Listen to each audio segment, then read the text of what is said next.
You know, kiddo, the thing about fishing... Oh good, a metaphor. You might want to once in a while, you know, just say what you want to say. Well, you can't teach an old dog new tricks. A metaphor about why he speaks in metaphors. Nice. See, the thing about fishing is you need the right bait and the right rod. I thought the thing about fishing was patience.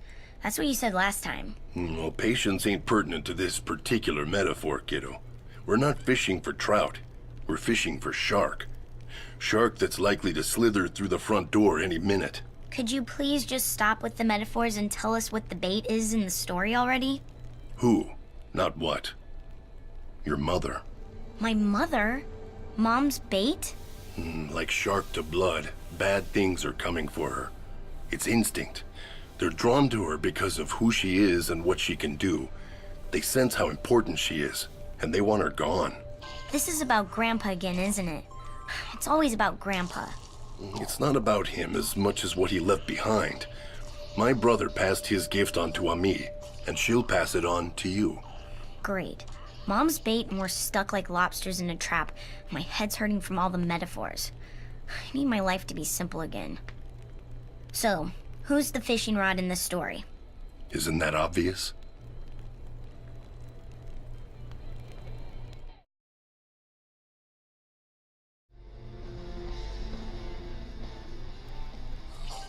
Kyra, did you do the dishes? Kyra! What? Can't hear you, Mom. Dishes. Not yet. What's the hurry? It's not like we're having visitors. Ever again. Oh, visitors, cool. So, are you staying for dinner? There's rice and, stale bread, and the beef jerky my uncle made back in the 90s. He's never been able to sell it. Can't imagine why. Kyra! I have to apologize for my daughter, but it's not an easy situation for any of us. We're all going a bit crazy in here. I always thought that if we protected the land, if we played our part and did our duty, the land would protect us. So either that was all bullshit, or we haven't held up our side of the bargain. Yeah, if we could all just get along like a proper family instead of bickering about who said what to whom like 40 years ago, then maybe we wouldn't be stuck here with nothing to eat except canned meat and peas. That's the price we pay for disunity and discord. But the land is strong and will fight back.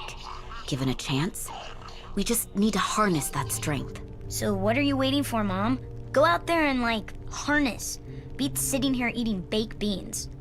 Oh yeah, there's also baked beans. For breakfast, lunch, dinner, and midnight snack. It's surprisingly awful. It's not as simple as that, Kyra. I wish it were, but we're alone. I can't do this on my own. We need help. In the meantime, we have to care about the little things, like the chores. So will you please do the dishes? Fine. Fine. If the monsters eat us, at least they'll be using clean plates.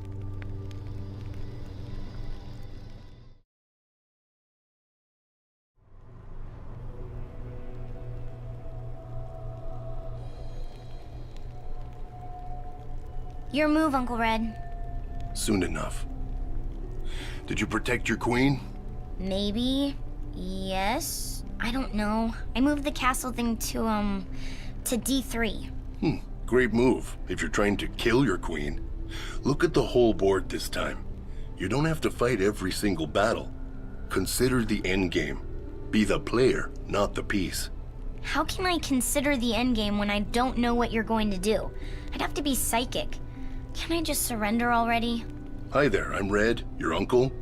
If we'd met, you'd know I don't stand for quitters. You always have to play it out, kiddo, even when you're losing, else you'll never learn. Besides, you can't tell when the Joker's going to show up. I thought we were playing chess. Kiddo, when you get to be my age, you're allowed to mix metaphors. Sometimes you just have to stall, stay on the defensive, and wait for that unexpected move that changes the whole board. Sure, I guess. Whatever that means. Guy on horse to, F4? Now you're cooking with gas, kiddo.